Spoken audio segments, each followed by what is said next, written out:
Very excited to introduce Ann Flynn Ware, who is the Assistant Managing Editor for Home Accents Today and Furniture Today. She will be our moderator, and I will let her do the rest of the introductions. Thank you. Thank you, Carrie.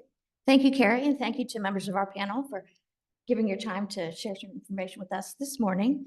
I wanted to share our three panelists are Walter Bridgham, who's the Senior Business Development Manager with Lensing Group, and then Marcy Gang is the Executive Account Manager, Global Supply Chain Marketing with Cotton Incorporated, and Chad Bolick is the VP of Global Brand Sales with Unify Manufacturing. So let's start with you, Walter. I wanted to have you introduce yourself and your role within the company and kind of what your company does. Great, thank you. Walter Bridgham, live in New York City. Been with Lensing Fibers 5 years. I'm the business development manager covering all of the home segments, rugs, bedding, bath, window, upholstery, you name it, and covering the Central North America territories. So I go out there and I educate and inspire people about the fibers, as well as helping them identify white spaces in their own assortments, et cetera, where they could incorporate it. Thank you. Marcy? My name is Marcy Gang. I'm the Executive Account Manager at Cotton Incorporated. So Cotton Incorporated is a not-for-profit company. We are the research and promotion arm for the cotton industry. So we represent America's cotton farmers and importers of cotton. So like Walter, I'm here to inspire and educate companies on cotton, show you all the wonderful things that cotton can do, from performance, educate companies on cotton sustainability, end of life, and all the way through to finished product and how you market cotton products. And I work with brands and retailers on apparel and home textiles, and I cover companies in the US and Canada. Thank you. Thank you. And I'm Chad Bolick. I work with Unify, and we're a synthetic yarn manufacturer located in North Carolina. We have a global reach though, and the product that we produce on a sustainable platform is our Reprieve product, and that's recycled polyester, recycled nylons.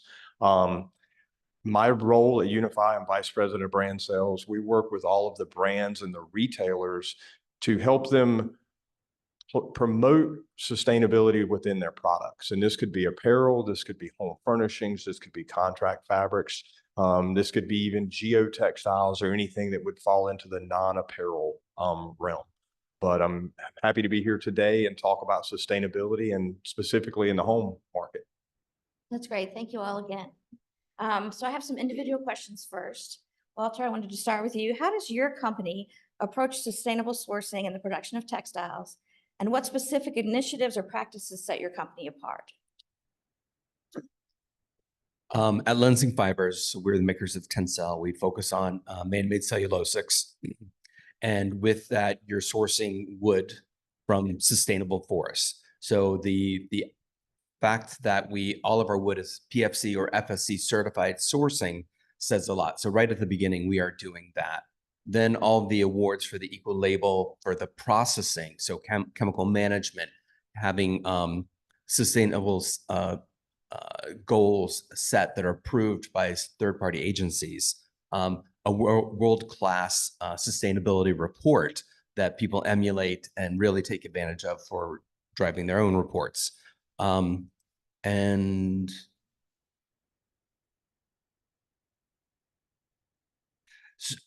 what's setting us apart is also the branding, because traceability and transparency is very key. So if you have a product that's from nature and goes back to nature, being biodegradable, compostable, that's the full circle that we all want. And you could use it in other means of respinning as well. So it's not only back to nature. I think that we continue to push the envelope. We continue to come up with new innovations and new applications of where and help people find sustainable solutions, because our fibers are a sustainable solution. It sounds like not only renew, but reuse. So okay, so Chad, could you share some insights into the technological breakthroughs Reprieve has spearheaded in the realm of fabric life cycles? And how do these advancements contribute to the circular economy initiatives within our industry? Sure. So with Reprieve, We launched Reprieve in the early 2000s. Officially, we say 2007. And the initial launch, we looked at the waste that we were producing as a yarn and fiber producer, and how do we reuse that waste back into fiber again? It has evolved into the recycling of bottles, and that's what the majority of the people see today is the bottle. You know, what do you do at the end of life of this bottle? Put it in your recycle bin. What happens to this bottle once it's going into the recycling? But what we've evolved to now and what we're starting to see is kind of the next evolution of sustainability is that textile to textile recycling. And that's something that we're doing a lot now, where we're actually doing textile take back products, where we're actually working with brands, we're working with retailers, we're working with mills to bring back the either end of life garments or unusable textiles, could be overruns, could be anything along those lines, and turning that product back into a fiber or a yarn, or even just the resin, the plastic resin that could go back into molded parts. This is something that we see as kind of that next evolution of sustainability as the textile industry is trying to really address the issue they have, which is the waste that is being produced by the industry itself. So transparency and using all the parts of everything. Transparency is key, and Walter mentioned it. And as we build on this whole sustainable platform, you have to have a traceable and transparent supply chain. And we do that with our tracers that we put in, where we can actually pull product off of a shelf. We can pull it out of a supply chain. We can pull it anywhere within the supply chain, and we can test it and tell you whether or not it is actually Reprieve product. So Marcy, for Cotton Incorporated, with the growing emphasis on sustainable practices, how does Cotton Incorporated adapt traditional cotton cultivation and processing methods to align with circular economy principles? Well, the thing that I would emphasize is that cotton really is the original circular fiber, right? It comes from the earth. It's a product of Mother Nature. It's a plant. And so every single part, 100% of the cotton plant is used in some way. There's nothing wasted. And so to me, that is really key when talking about sustainability. How do we utilize all of the things that the cotton plant offers? So not only is the plant itself used, but then during textile production, there's waste during that process. It might be combed fiber. There might be some short fiber content left over that then is taken, and then that can be recycled. So throughout the entire textile process, every part is used. But then at the end of that product's life, cotton is compostable. It's biodegradable. It can be recycled. So to me, that really is what circularity is about. Definitely. Thank you. Now, this next question is for all three of you. We can start with Chad. How do consumer-driven shifts in textile preferences influence your approach to fabric innovation and sustainability? How did consumer, I'm sorry. Consumer-driven shifts in textile preferences influence your approach to fabric innovation. And it says, in what ways do you anticipate these preferences evolving in the coming years? I think from our side, obviously, and again, it started this sustainable evolution really started in the outdoor industry. And you saw the Patagonias, you saw the North Face, these outdoor companies that started really driving, and their consumers, the consumers that they were dealing with, were really asking for a sustainable product. The next area that we saw the evolution was in the contract fabric industry. That industry did it because they were looking at leads points, and the designers were actually getting a credit and because they were using sustainable fibers. What we're seeing today now is that shift into the home market, where that is now being asked as well. How do you use sustainable products? Where do these products come from? And then what are you doing end of life? So what it's done for us, we continue to innovate and try to look at how can we develop products on a sustainable platform. Everything that we develop today, any of our technologies that we have today, all those technologies are developed on a sustainable platform. Whether that's a technology that is antimicrobial, or whether that's a technology that is moisture wicking, those types of technologies we develop on a sustainable platform. So we're looking at that overarching of everything you have to start out with from a sustainable platform. And then you have to look at what are the inputs that you're using now to build off that technology to make sure that that also fits within that quote unquote sustainable definition. So you have the performance attributes of the fabric along with the sustainable attributes. You kind of have to marry the two. Exactly. You have the performance attributes, and then you have to also work with the education. And I think that's part of what we're all doing up here is how do the designers then look at when you're designing fabrics, you've also got to design for sustainability and you've got to design for circularity. That's a completely different conversation that we can dive into. Marcy, so repeating the question, how do consumer-driven shifts in textile preferences influence your approach to fabric innovation and sustainability? Well, I think consumers now are starting to look for more natural fibers in apparel and in home textiles. They understand the benefits of natural fibers like cotton. The issue, or I guess challenge for our industry, is that consumers don't really understand sustainability. They like the idea, but they are not sure how to sift through all the information because there's so many messages that they're receiving all the time, and they might not be able to decipher what all of these different things mean. So it's up to us in the industry to tell that story, help educate consumers on why the decisions were made about why these fibers were chosen or these fabrics were decided upon. And it's really a challenge of our industry to combine design, performance, and sustainability. Yeah, it sounds like you're taking these complex initiatives and then having to simplify them for the general Exactly. public. Yep. Okay, so do you want to ask the? Sure. I think what goes along with that, the panel yesterday were really engaging as far as answering the question on what are they doing as far as innovation, and sustainability was part of it. And I think us as fiber, we're their raw material, and we need to help inspire them and educate them and do trials with them, do collaborations with them that can bring something new. You see what Recover is a recycled cotton that's sorted by color. You can go in 2 showrooms. Valdez is presenting stuff with it. Krypton is presenting stuff with it. They use carrier fibers like polyester. We're trying to do the opportunities to include Tencel as that. Then it's a fully biodegradable with the recycled cotton. So it's our responsibility to work with the mills, the designers, et cetera, not only to design for end of life, but design for a longer life or a reusable life or an upgraded life to those products before it has to go to recycle. So that's kind of what we feel our role is as fibers, because we know our fibers. We know how to help them do something different with them that is helpful to the environment. That leads well into the next question. Could you provide examples of collaborative efforts or partnerships within the industry that successfully promoted sustainable fabric life cycles? Do you want to start?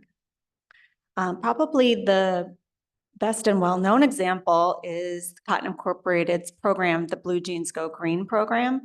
And this is a denim recycling program where we work with various brands and retailers. So, for example, Madewell, Anthropologie, Rag & Bone, Zappos. So consumers bring their old denim jeans into the store. Those jeans are then collected and then taken to be recycled into natural fiber insulation. So that's then used to, in homes and different buildings. So that's replacing fiberglass, which is a non-renewable material. So that's really where, we kind of see the future of recycling is that it is, really we should be thinking about how we replace non-renewable materials with the more natural biodegradable one. That's great. I'm not aware of that. I need to bring my old jeans in. Same question. Yeah, and I'll give you an example of one that is in the upholstery market where we've worked with Unify and Devoltex and a company called Design Tex actually worked with a textile take back opportunity where we were working and we were bringing back fibers or fabrics, we were recycling those fabrics, and then we were producing a yarn that was going back into an end product that went back to an upholstery item for design tech. So, again, to Walter's point, you're trying to develop things that are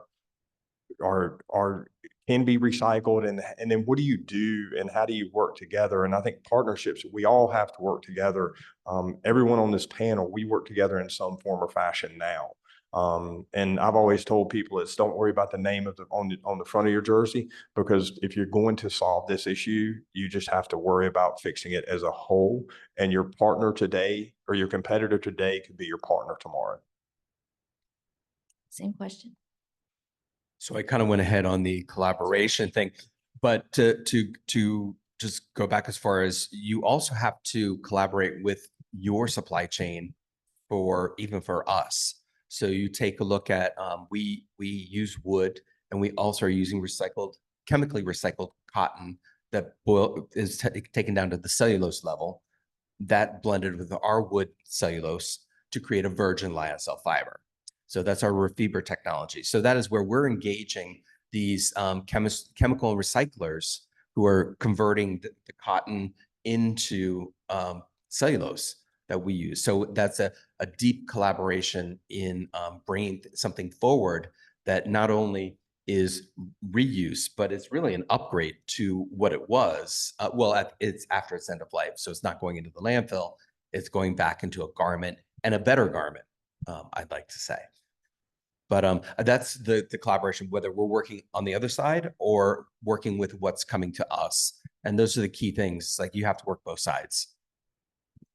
Thank you. This question's for you, Marcy. In considering the end of life for cotton products, what innovative solutions can the industry adopt to address the environmental impact of disposals, such as minimizing waste, promoting biodegradability, or implementing effective recycling systems? I think that's one of the biggest challenges that we have in apparel and in home textiles, is the massive, massive amounts of waste that our industry produces and what happens at the end of its life.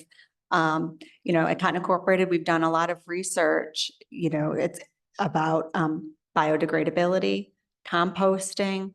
And so I think, implementing some different programs like that, I think, would be a great idea for the industry, and, looking more at industrial composting for products, continuing the recycling conversation. But as I mentioned before, really focusing on how we displace other types of non-renewable materials. So one thought might be taking old, sheets and towels and clothing. And when you recycle cotton, you're essentially chopping it up into very small little pieces, so short staple. So what does that do? That reduces the quality. It makes a weaker fiber, a weaker fabric. So really taking old cotton garments and making them into new cotton garments may not always be the best use of recycling. So we're really looking at how do we take old cotton garments and then recycle them into things like batting, or, in a couch.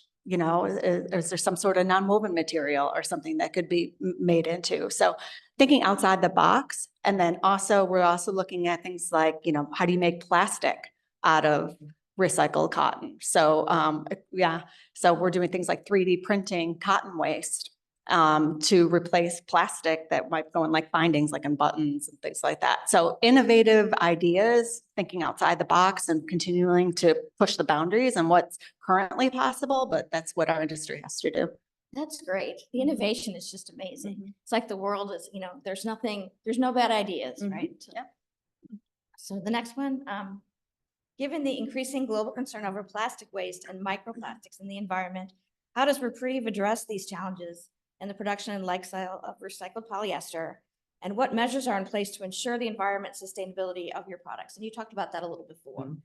And I like to split this up into two, because you have plastic waste and you have, and I don't like the term, personally, I don't like the term microplastics. It's more microfibers, because obviously there are other fibers that are out there outside of just plastic-based fibers. But the plastic piece, obviously what we're doing when you're looking at just a plastic waste, we are looking at, how can, and the plastic waste, a lot of that waste is really coming from the packaging industry and things like that. So how can we identify those types of plastics that we can use?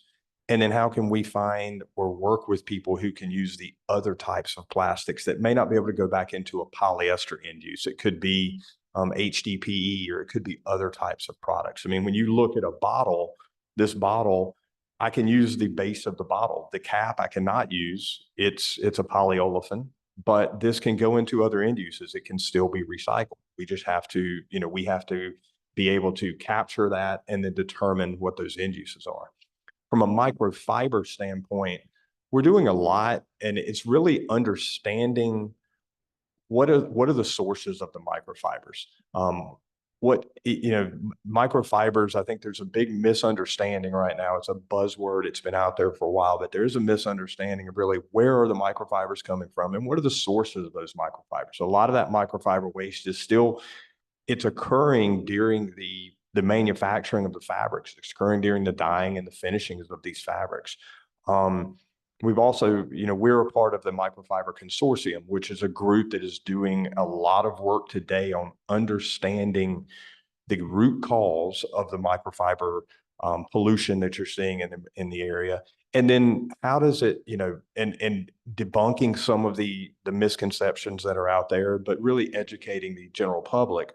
And a lot comes down to fabric construction. It comes down to the types of fibers used, things along those lines. So Unify is really trying to, right now, we're working with them. We're supporting them in terms of giving them product to test and really understand, how does recycled polyester compare to virgin polyester in terms of microfiber pollution, things along those lines. And then really it's just understanding, in our process, what can we do from a manufacturing standpoint in reducing that? So looking at the filters that are on our machines, looking at, we own a dye house. What is the filtration that we use in our dye house? Things along those lines as well. It's great. It's like trial and error, just seeing how close you can get to perfection with reducing the amount of fiber. Exactly. So in light of recent advancements in alternative fiber sources, such as plant-based and recycled materials, how does Lensing Fibers envision the future landscape of fabric evolution? And what role do you see your company playing in driving innovation in this space? Well, good thing I'm happy to say that Lensing is a leader in this with our Refiber technology, as far as that, just taking waste and putting it back to a virgin product. Our goals in that are to get up to 50% of waste material as the raw material into our lyocell fiber. And then we just recently announced in our viscose that we're offering up to 20% cotton waste incorporated in our viscose process as well for our EcoVero Viscose Refibra. I know it's a long name, but it's a good product at the end of the day. So viscose is used a lot in this industry. So this would be a great sustainable solution. But keep losing my train of thought. Sorry. So yeah, we will continue to be the leaders in this industry with our innovation. We put a lot into R&D every year over year, and whether it's a new fiber, like whether our man-made cellulosics, lyocell model are very water absorbent and vapor absorbent. We've done investigation to where we can offer a non-woven version of our fiber that is hydrophobic. So what applications can you now do that with? Is that it now can it be an indoor-outdoor part of an indoor-outdoor fabric? So those are the kinds of things that we will continue to be leaders in R&D and bringing new solutions with a sustainable focus eye and the consumer's mind. So this question is for all of you. How do you envision the role of regulation and policy in driving forward sustainable practices within the industry?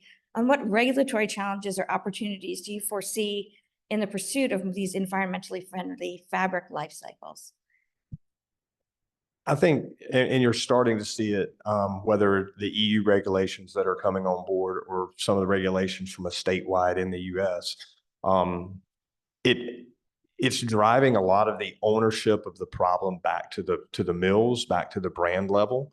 You know, from the consumer, it's basically like if you see with Massachusetts, you know, no textile waste to the landfill, things along those lines. You know, these things, they're gonna really change how the brands and the mills start looking at the products that they develop. I know this is probably not going to be a popular comment with this group, but I think a lot of people on this board are going to, or on the panel are going to agree. It's going to impact the cost. I think it's going to drive cost up because again, you're putting regulations back at the mill level and these costs are going to, and that those regulations cost money. So we have to change how we're doing things to help address the issue. But I think it's going to, it has to happen to have this, to solve this problem. You know, I'll give you an example. I think that I see several water bottles sitting around this room today. Does anyone in this room know the recycle rate of the United States today in water bottles? It's 28%. It's 28%. When you look at Germany, they're over 80. China's over 80. Japan is close over 90%. But a lot of that is because there are regulations in place that they can't put those bottles in landfill. So regulations are there for a reason, and they help drive the sustainable platform. But you know, it does cost money. So that's something that I do see. Marcy, do you? I think it's important for our industry to self-regulate because if we don't do it, we're all going to be forced to do it. And the decisions may be made by people that don't understand textiles, don't understand manufacturing, performance, all of those things. So, but you know, so legislators may not understand all of the important attributes about making textiles. And so we really have to be on the cutting edge and be self-starters and really be innovative when it comes to, you know, developing more sustainable materials that are also sustainable. To kind of beat them to the punch. Correct. We've already done this. Yes. Yep. So with us being a European company, we're heavily involved in the EU regulations that are happening and coming. And when they're coming there, a lot will be coming here. We've already seen some stuff in California happen. You meant Massachusetts. So I think the interesting thing is what they're calling out is the brand and retailer are going to be responsible for the end of life of the products, whether it's sold or not sold. So how do they do that? They're establishing a funds, and they haven't figured out who's going to pay the funds, whether it's going to be tacked onto the price of the purchase or whether it's going to be a tax to sell your product. But that's it going in place. Then there's also bans coming deeper on supply chain transparency. So we know about China, which we don't know because it's not transparent enough. Kind of keep this in mind. The regulations that are happening, they're bringing this transparency traceability thing is going to be even bigger because they're going to ban child labor in other places, whatever. So my comment or my thing to think about is you as suppliers and brands have to start thinking about your supply chain. You have to start thinking about the transparency. Where are my raw materials coming from? Because those regulations are easily adopted by the US for not only sustainability in product, but sustainability in people and in environment, et cetera. But look at bamboo. So bamboo is a very unregulated crop. So you got to ask the question, where is it being grown? What are they using to grow it? And who's harvesting it? You know, those questions are going to come in and they're going to affect that industry. So unless you're in front of it, you may be significantly impacted. So look at your supply chain, be in front of what regulations could be coming, know where your stuff is coming from. Those are going to be your key things. Partner with people who have like minds on sustainability. They will help you along your journey. All of us have that. We all have 8 sustainability teams, et cetera, that can be utilized to help you build your journey in sustainability. And I will say on cost, yes, our refever, because there's an extra process to it, does have a higher price. But the overall sustainability price at retail used to be 10 to 12%. Now it's what, 2 to 3? It's minimal as far as what, and we can't let that scare us. We have to give the customer choices. And I think that's where this industry is at. And I'm proud for the last 2.5 years to see how much it's evolved by some of these brands here and what they're offering and what they're messaging. So super exciting is for this industry. I think the days of not knowing where your product is coming from are gone. Because I can remember news stories in the past saying, oh, we didn't know that there was child labor. We didn't, it's not going to be an excuse in the future. So, okay, one final question is what key takeaways or actionable insights would you like the audience to remember from today's discussion? And how can individuals and businesses contribute to advancing the goals of a more resilient and eco-conscious textile industry? Do you want to start? Hot seat. So I think it's important to think about, as I mentioned, the performance, but also the sustainability when you are developing products. This is just accelerating. It's not going away. There are lots of resources and tools to help you to educate your teams on, when it comes to cotton, we can talk to you about transparency, traceability, biodegradability, composting, recycling, all of those things that can help you tell a great story about the cotton that you use in your products. There are resources here for you. So you can feel free to reach out to me directly, and I'll leave some of my cards. But there are so many tools that you can utilize if you just know where to ask. So that's the key takeaway. And to kind of echo on Marcy's statements, I mean, I use an analogy. I'm a runner. It's a marathon. It's not a sprint. Don't get discouraged because you're going to hit roadblocks. But what is, and I always tell people what's recyclable today or what's not recyclable today will be recyclable 5 years from now. I mean, if you look at the evolution of just recycling a bottle and how much it's changed in the last 14, 15 years, that evolution is going to change with textile to textile recycling.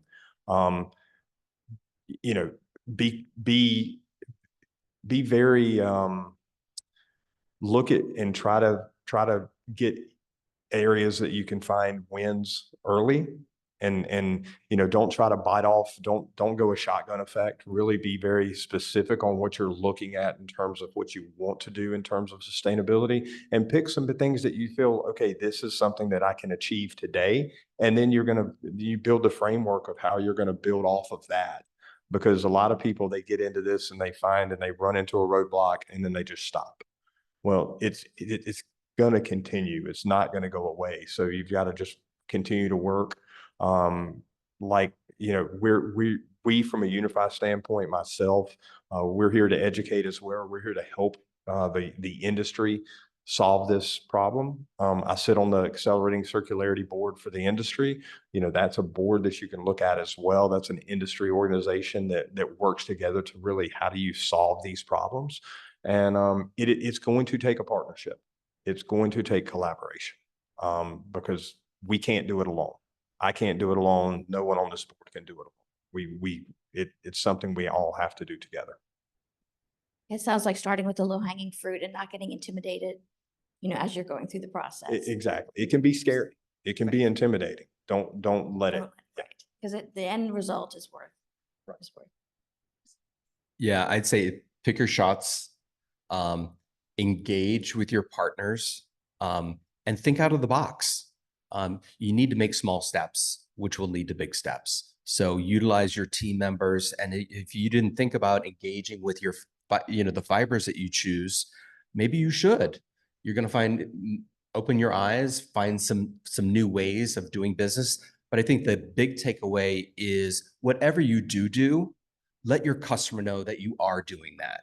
I think messaging out will help every part of the industry as well as the end consumer in better understanding the little steps that you've done. You've done water treatment. You've done, a program to convert, it's part of a program that replants trees. Let the world know what you're doing because it's important. They need to know it because that gives your company more, credibility in being a part of this world and being a human and, living on Earth. I noticed you have a show and tell. Did you want to? No, you didn't want to. Only if needed.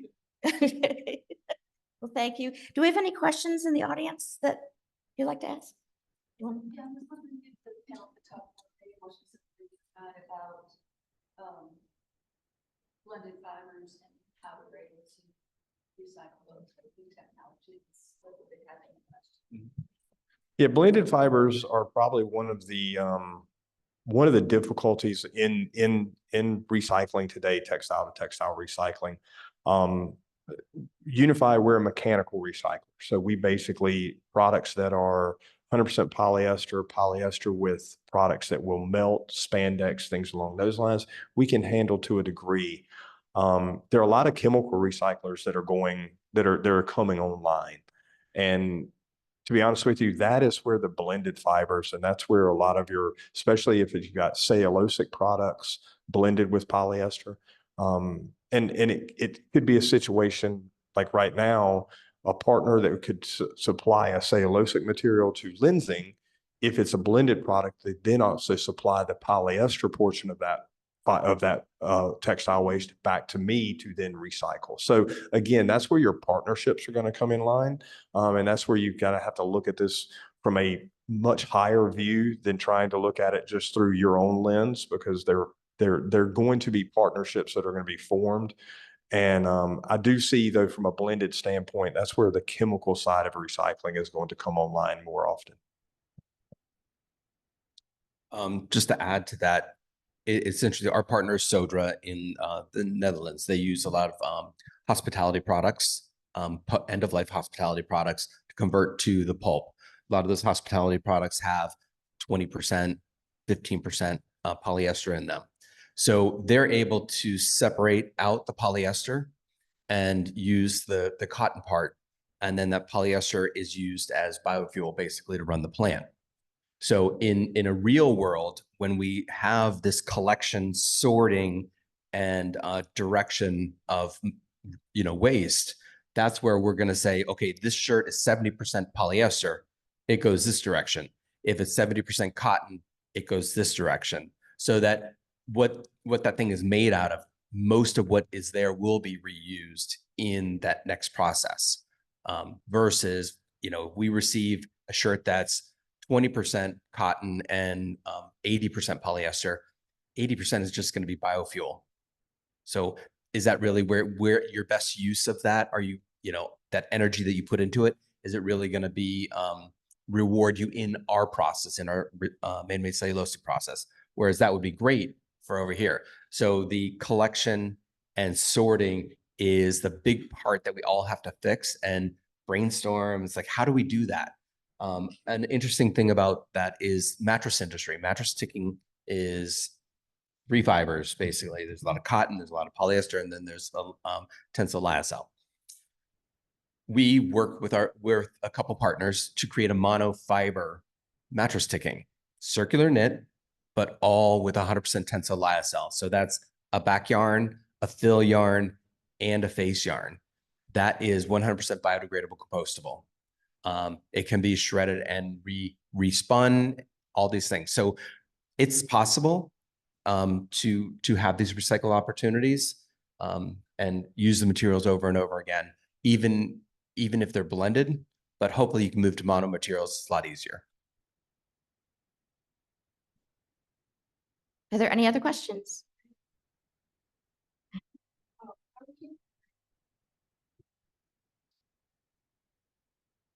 I've been hearing a lot about cotton and pesticides, and then now it's about organic cotton. So can you just speak a little bit to that?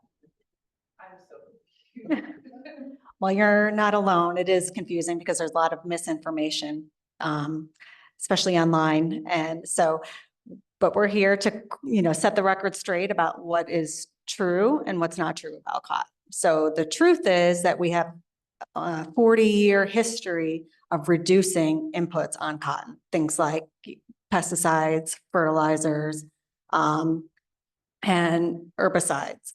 So cotton is grown in 77 different countries around the world.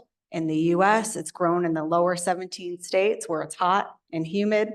There's a lot of bug pressure, things like that. So it is a priority for the cotton industry to continually reduce our impact and develop new technologies and new ways for growers to not have to apply pesticides onto their crop. And this may be a controversial statement, but GMO seed is the way that we have significantly reduced the pesticides on cotton.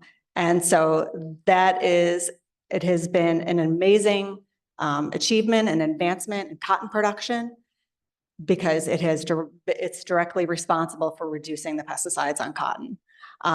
Organic cotton, just to clarify what organic cotton means, it means it does not use GMO seed, and it can only use pesticides and herbicides from naturally derived sources. That's what the difference is. Just word of caution, it's a very overused term. Sometimes people making the decisions about organic cotton may not understand fully what that means. It does not mean chemical-free, but it just is a method in which cotton is grown. It's not a different type of cotton. So just some things to keep in mind. There's a lot of myths about organic cotton too, that it's healthier, it's better for you. That's not true.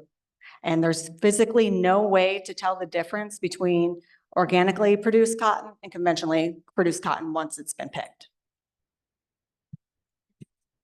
You have another question? Oh, I just had all this discussion of life cycle. How does finishing and what are the challenges for packing, all those types of things? Because most of the products we've been talking about were apparel, whether it's shirt, 20%, 80%. I'm just curious about other things. Yeah, and again, I think it's the recycling method that you're using. From a mechanical recycling method, and like the example I used with Design Techs and how we had to look at the fabrics that we were bringing back from them, backings and things along those lines, definitely things that we have to look at. Not only the backings on the fabrics, but also any type of topical that's on the fabric, because typically, especially if you're going through a mechanical recycling process, even the topicals are not designed to go back to the heats that I'm taking them back to. So it is something that you have to look at. It's something that, again, when we're working with a customer who's trying to design something for sustainability, for recyclability, it's not only the choice of the fibers, the types of products that you're using, but it's a choice of the backings that you put on there, the finishes that are on there. A lot of people don't think about the adhesives that could be on there, especially, if you're dealing with upholstery, you're looking at all the different adhesives that could be if you're trying to deconstruct a chair. So these are conversations that we have all the time. These are kind of where we would come in and discuss with you, because there are challenges. And I think when more chemical recycling gets online, again, it's going to open up, it's going to be an unlock to where you may be able to take a higher level of contamination, but it still may not. You still have to look at all of those things, because you have to look at it at a micro level of every component that makes up that fabric.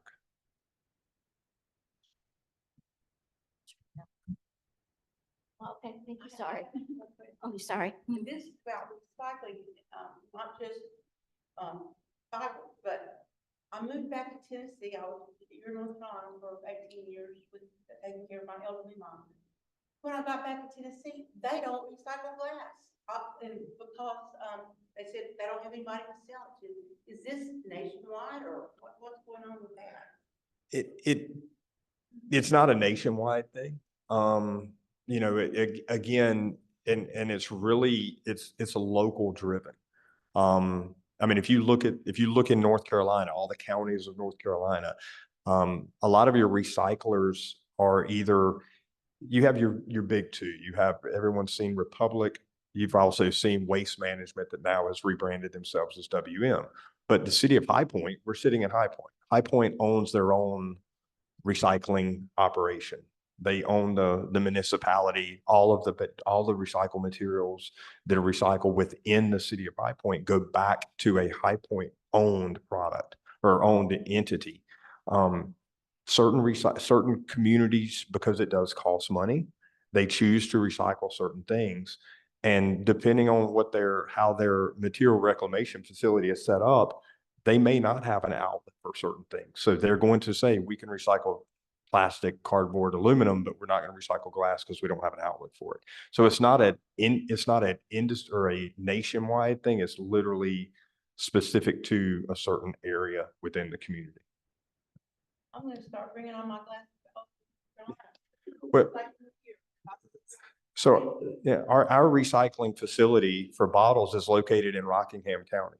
When we opened that facility, Rockingham County did not offer curbside pickup. So we actually had our employees, we said, you can bring your plastic bottles to our facility, and they were bringing them in, and we had bins set up where they were recycling their bottles from their home at our facility because Rockingham County did not offer that at the time. Well, I bootlegged, got here when I'm back to Tennessee, so now I'll be bootlegging There you go. glass of North Carolina. Thank you. I think I would just add to that, that the supply chain for waste coming back, we get a lot of big brands like Nike, et cetera. It's like, hey, we want to work with you and do a take back program. And then we want to, ship it to the Netherlands for it to be turned back into lyocell. So logistically, it's all not there yet between the collection, the sorting, the transportation. You want to keep that local, just like what you're saying High Point is doing. And I think the more we encourage that in our own local governments is going to be the key, because glass is a great reusable material, and they're either not willing or to find the path for it. But Thank you. Excuse me. My mind is gonna be working on this all the way on. Are there any additional questions? And hello, and so I know Unify very well, No worked with your fiber for many, many years. I also work with Cotton Incorporated research and development. And so this is a very interesting conversation, but I just wondered what your thoughts were on just all the plastic, whatever these islands of plastic out in the ocean. That are you even looking at that with Unify? Whatever, the roadblocks, is it something that's even feasible or possible? Yeah, and we do look at that. We actually have a product today called Reprieve Our Ocean. We look at it through a slightly different lens. Reprieve Our Ocean, the definition of Reprieve Our Ocean that we have is it's bottles that are collected within 50 kilometers of a shoreline in an underdeveloped country. So I'm not going off the coast of North Carolina. I'm not going off the coast of Florida and collecting these. It's really Southeast Asia and things along those lines. And typically what we're doing there, we work with a third party, again, traceability and transparency. We work with a third party that goes out, identifies these areas. And number one, they're looking at a couple of things. They're looking to say, does it fit within our definition? And then how is the product collected? There's no child labor. Are the people who are collecting being paid a living wage? All of those things. But we're actually collecting it before it gets to the ocean. There are organizations out there today that are actually going out and doing a lot of collecting. And I'm not going to say that's not a direction or a good thing. I think that you've got to look at what is the true supply and the availability of that product. And for me, it's almost like you want to fix a leak in your house. And if you fix a leak in your house, you can clean up the leak, or you can go fix a leak and then clean up the leak. And so we're choosing to actually stop the bottles from getting to the ocean rather than trying to clean the ocean as it sits today. So That's just, my understanding is like what percent of plastic actually is being recycled? Is it even 10%? in the ocean plastics, oh, in general, globally, I don't know the global number off the top of my head. I know, like I said, I think I mentioned earlier today that within the US, it's 28%. Yeah, it is, you know, for as developed a country as we are. And that numbers changes. There are 9 deposit states within the US. Those deposit states, obviously, that recycle rate is much higher. And you see bottle bills. Tennessee's one. They've had a bottle bill many times that basically would turn them into a deposit state. But again, there's a monetary impact, and we are the United States of America, so we're state driven at that level. And but we've got to do things to get that rate up. And I think to do that, again, it's just education and telling people. And to Walter's point, if you're using recycled materials, talk about it, because that way then the general public will say, wow, this is a recycled product. Whatever it is, talk about it, because that's the only way that you're really going to help in educating the public into what can be done with end of life product, whether that's a bottle, whether that's fabric, whether that's whatever. Thank you very much. Thank you all for your time. This is wonderful. Reuse, Yes. repair, Reduce, reuse, recycle, repair. and repair. Yeah. Reduce, reuse, repair. Upgrade. Yeah. Reduce, reuse, repair, recycle. Yeah. Okay, everybody's We've taking added one notes. to the hierarchy. Thank you very much for your time, and we'll continue to cover this subject in depth in Furniture Today and Home Accents Today in our publications. Have a great rest of your